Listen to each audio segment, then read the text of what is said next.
Hey guys, how's it going? Welcome to part 2 of the series. Today we're going to pick up where we left off, and we're going to go ahead and add our Active Directory as well as our DMZ web server. So without further ado, let's get into it. Let's go ahead and take a look at our topology. And we can see here our Active Directory is going to be behind our Miami data plane with this internal address, and of course with the default gateway off of the ETH0 on our Miami firewall. And we will be having our DMZ web server with this internal address, and of course the default gateway off of the ETH3 interface on the Miami firewall. So let's go ahead and minimize this and start building. So I believe you can do this with a local VM in VMware. I don't think this needs to be hosted in the GNS3 VM, but just for safety, we're going to go ahead and do it that way because I've done it that way in the past and I know for sure that it works. So let's go ahead and build a new template. And we're going to go to Can we move VMs? New, same thing. Basically, we're doing what we did in part 1. Run this on the GNS3 VM. And we'll name this Windows Server 2019.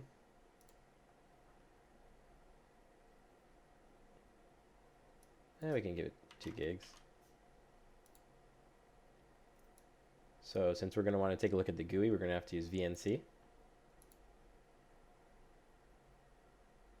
And this is going to be the disk image. Do new. For Windows Server, I like to do VHD just because that's the native image format. Give it 80 gigs. And finish. And then we have to go to the CD DVD and mount the ISO. So where do we have it? Should be right here.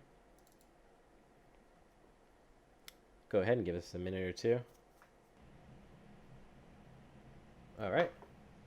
Now that's finished, let's just double check our settings. I'm gonna give it dual core. And looks good. One interface should be fine. And there's also a bug that I get sometimes where the mouse cursor is not lined up when you're using the VNC to look at the GUI. So I'm going to give you guys this little command, or this little switch to add -usbdevice space tablet. And this should fix any mouse cursor issues you're having. So I'm just going to put that right at the start. Okay. Let's go ahead and drag this in.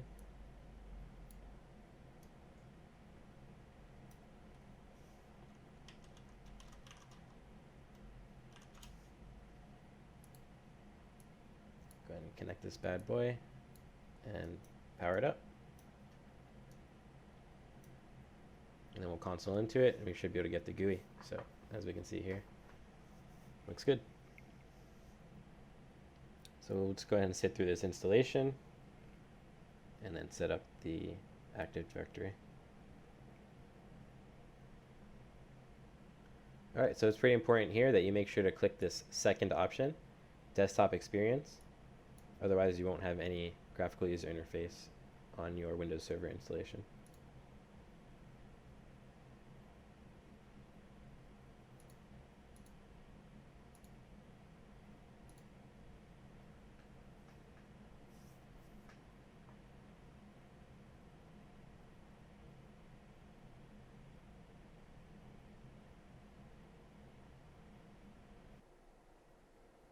All right, now that we're pretty much booted in, let's go ahead and set a password.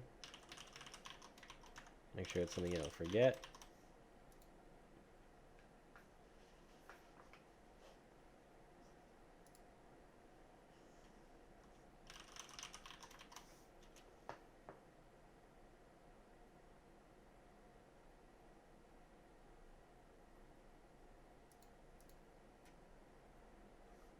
All right. First thing we want to do is set up the network connection.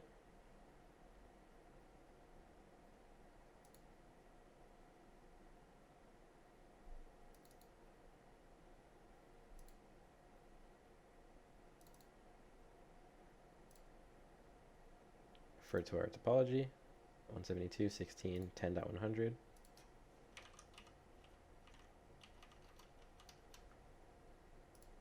/24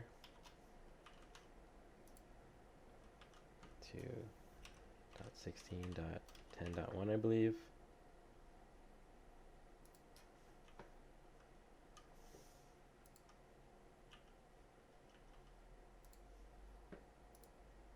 Yep.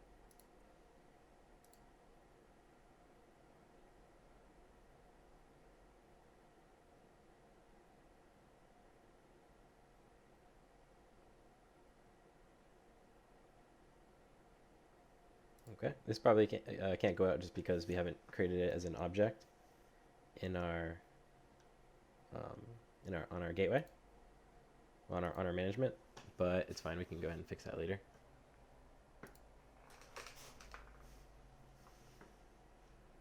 So what we want to do is go to Manage, add roles and features. Just hit Next. Role-based or feature-based installation. Okay, this is all defaults fine. And we want to add Active Directory domain services. Okay, this is fine, adding the features. Next, default, everything else is pretty much good. And let's go with install. All right, installation succeeded. We can go ahead and close this and pop over here into the notifications. And we want to promote this server to a domain controller. Okay, we need to add a new forest. So let's just go with checkpoint.local. You can really choose anything that you'd like. All right, now we need to go ahead and set a DSRM password.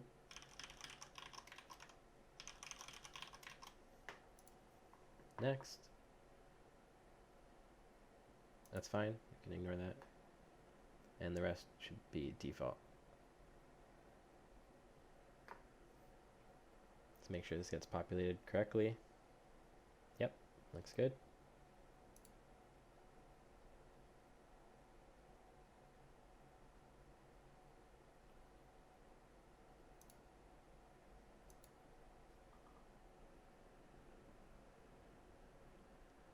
All right, perfect. So after this is successful, it's going to reboot.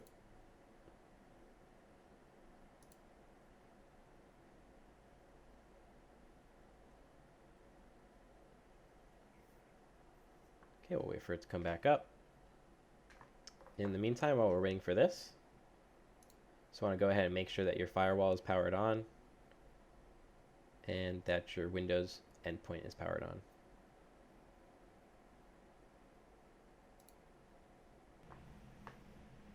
Alright, so it finally finished rebooting. Let's go ahead and give it a Control-Alt-Delete.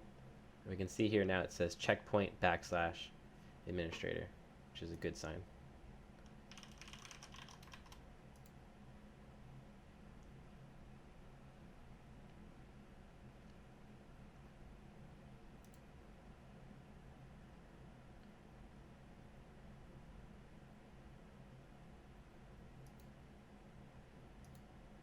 All right, so what we want to do now is go ahead and create a user, and we'll go ahead and join our Windows endpoint to the domain. So let's go to Active Directories, Users, and Computers.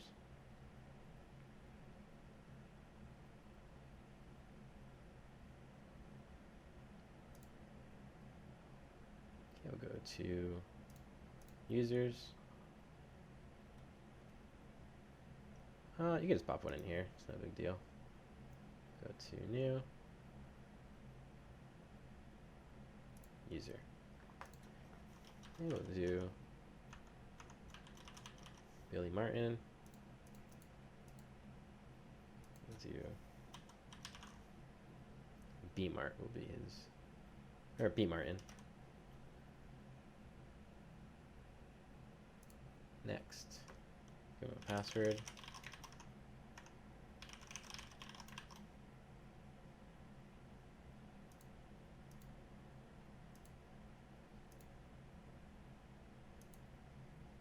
All right, perfect. So we should be good to go. Let's go ahead and swap over to our Windows endpoint. Okay, so in part one of the video, I didn't configure the internet connection on here. So if you haven't done so, let's go ahead and do that.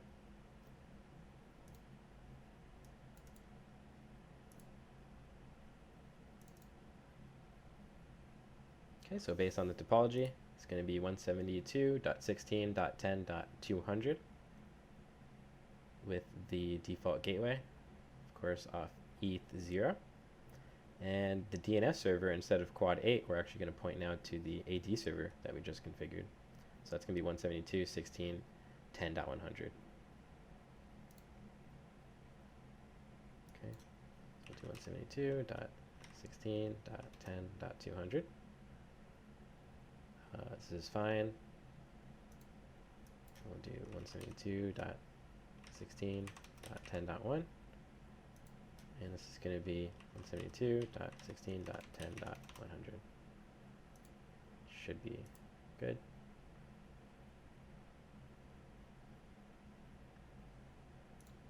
Perfect. So now let's go ahead and join this to the domain. Right click this PC, go to properties.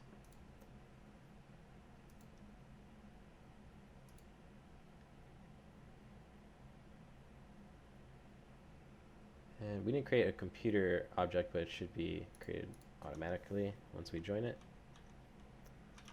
So checkpoint.local. And here we're going to do bmart. Oh, sorry, bmartin.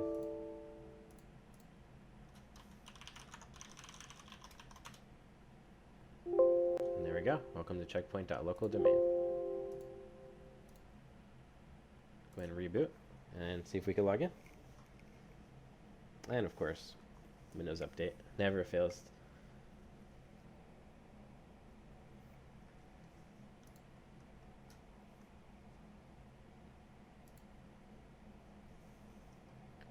So bmartin. And there we go.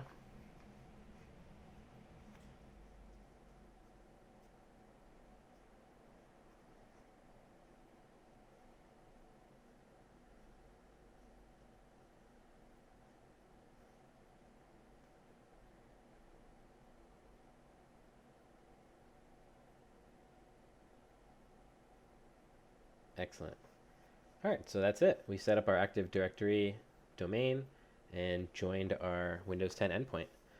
So we will revisit this later once we're setting up some of the blades. Also remember, again, features on our gateway. One of them in particular with this will be the identity awareness blade. But for now, let's go ahead and pop back over to our topology and finish setting up our DMZ web server.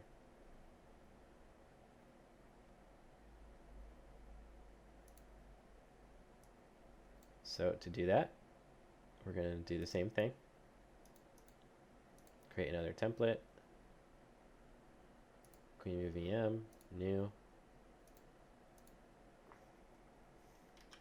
Just name it DMZ. Give it 2 gigs as well. VNC. New image for the disk. Geekout 2 is fine. And it's going to give it 80 gigs. Definitely don't need to do that much, but it's fine.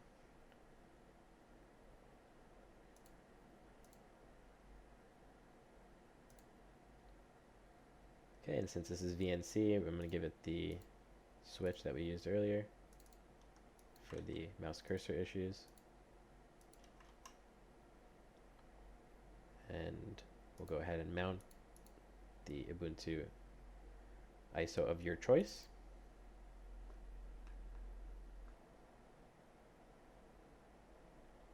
All right, now that this is done, let's just double check. Looks good. VNC, and let's give this 2 CPUs as well.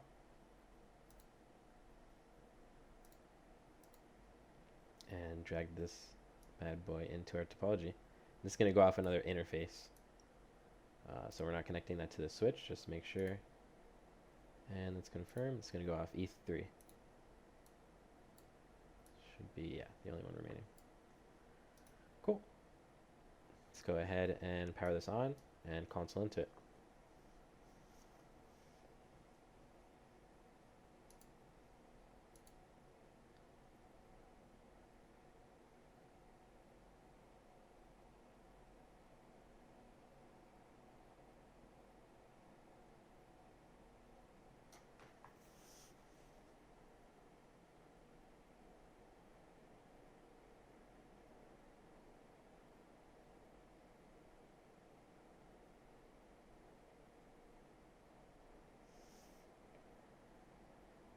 Okay, I can install it.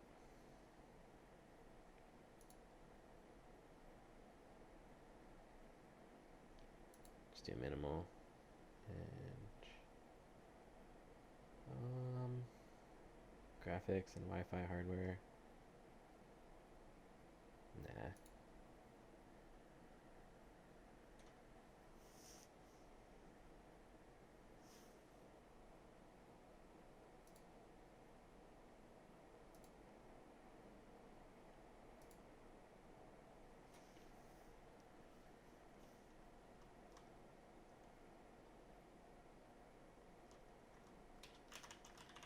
Continue with our Billy Martin persona.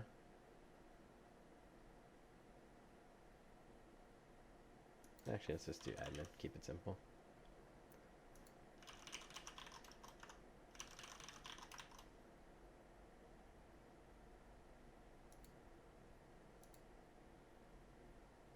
And of course. So let's go back with Billy Martin.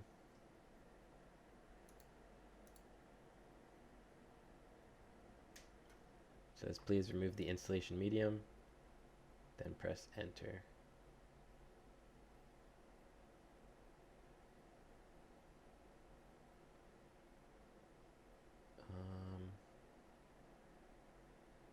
So let's go ahead and close this for right now. Let's stop it and go in here and remove this. And start it back up. Console in, that should do it.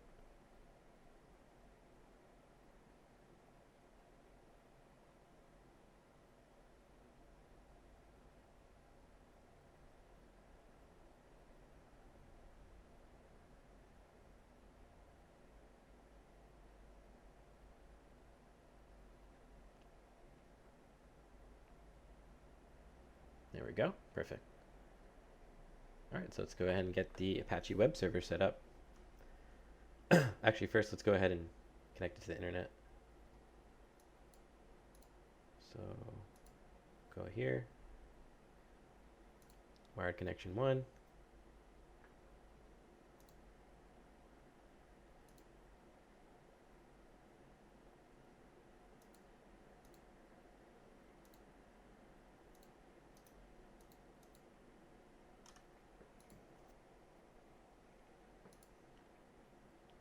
Let's go to the top left here, type in network. Click on the gear. IPv4 manual. And this is going to be 172.16.10. Dot 20.100. Let's confirm. Yes, 20.100 with 20.1 as the default gateway.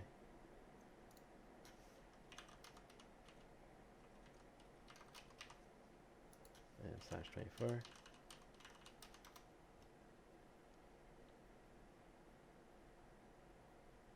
And for the DNS,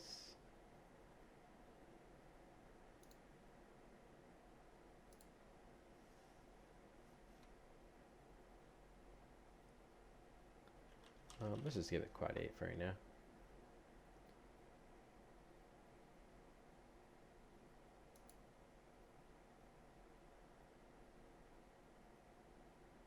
Okay, let's go ahead and open a terminal and see if we have internet.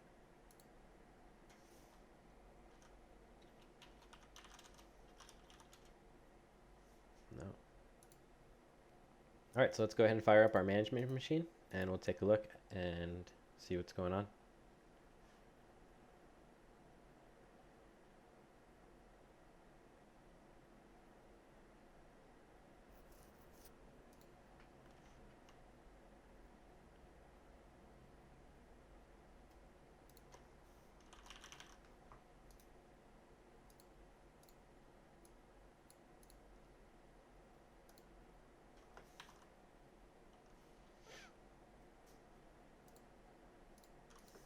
Okay, let's connect to the gateway. Let's check the interface.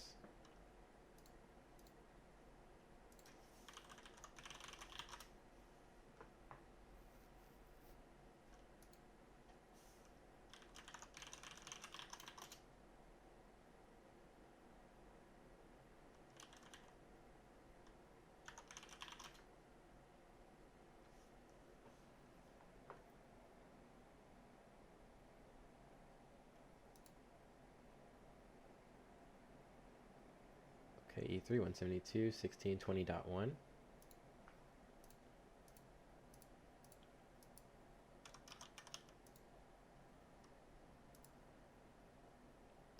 16.20.100.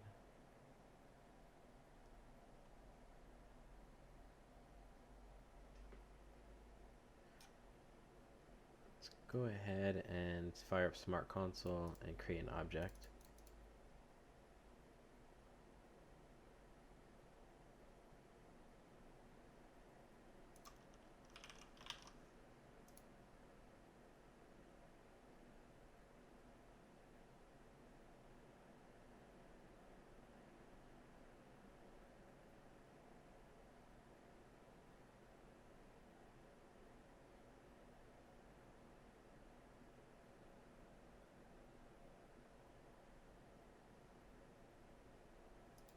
Okay, let's go to hosts, DMZ server, 72.16.20.100, and let's NAT this.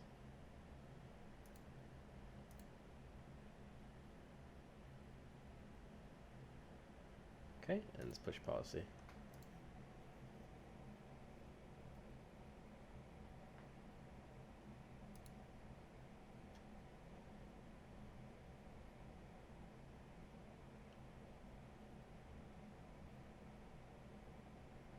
Okay, let's pop back over here.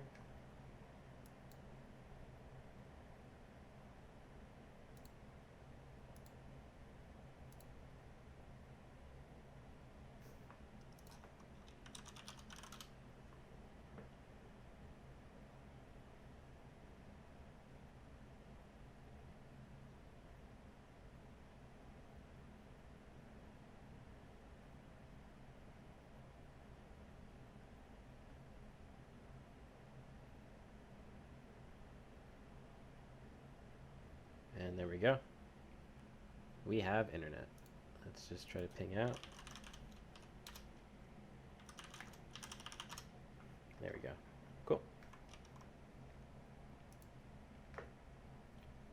All right, so let's resume.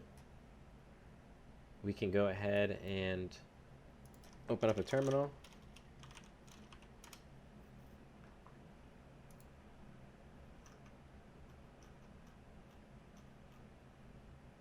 And what we're going to want to first do is sudo apt-get update.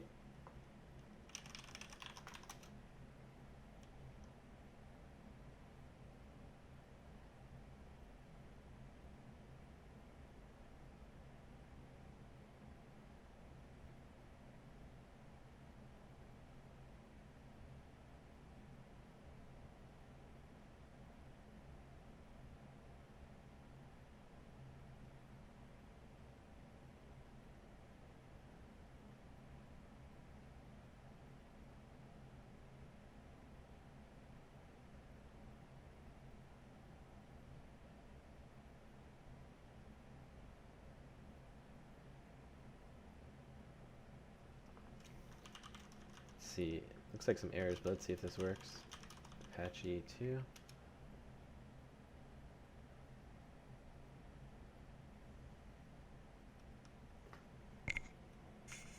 try apt-get update again.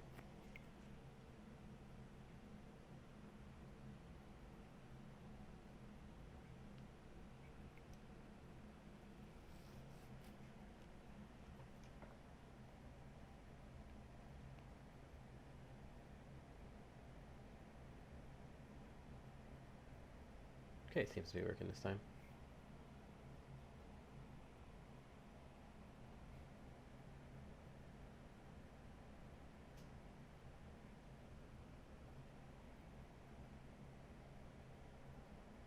All right, try it again. There we go.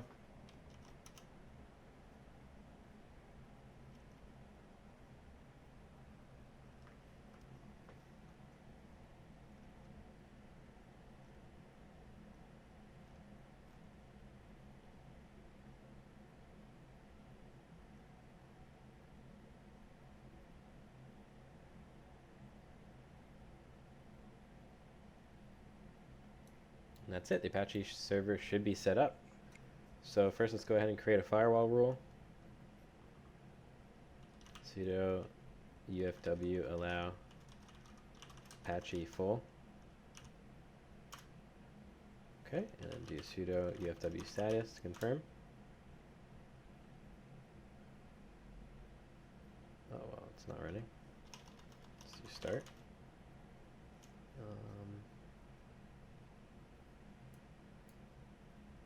Enable.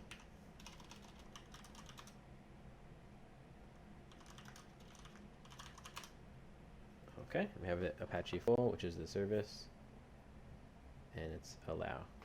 Perfect. So let's go ahead and actually open up a web browser and see if we can access it. It's going to be http://16.20.100. And perfect. There we go. And so that should do it. So we have the Apache web server up and running. Let's go ahead and take a look at our topology. And we have our Active Directory set up with our endpoint already joined to it. So we will, of course, be utilizing the DMZ to create some firewall rules and play around with the different couple scenarios. But for right now, our topology is essentially complete, only with the exception of the remote user, which again, if you are using this bridge interface, like how we did in part 1 of the series, you can actually use your host machine as a simulated remote user if you don't mind installing, for example, like a remote access VPN client on your desktop or using an SSL VPN within a web browser. Otherwise, if you want to set a dedicated user for this, it's going to have to be a QCOW2, so you would just do the exact same thing that you did to set up the AD server or the DMZ server. You'd come in with a new template, go to new, run it on the GNS3 VM, name it remote user, give it however much RAM you want, at least 2 gigs I recommend, VNC, okay, create, QCOW2, it's fine, give it some hard drive space, and you would pretty much just come in here, give it the switch for the cursor, and mount the Windows 10 ISO in the CD/DVD-ROM, and that would go ahead and set that remote user up. For the demo, I'm going to be utilizing my host machine, and I recommend that too, especially if you're low on resources such as RAM. So I won't be setting this up for this video, but if that's something you guys want me to do, just leave a comment and I can add that to the topology. And that should do it.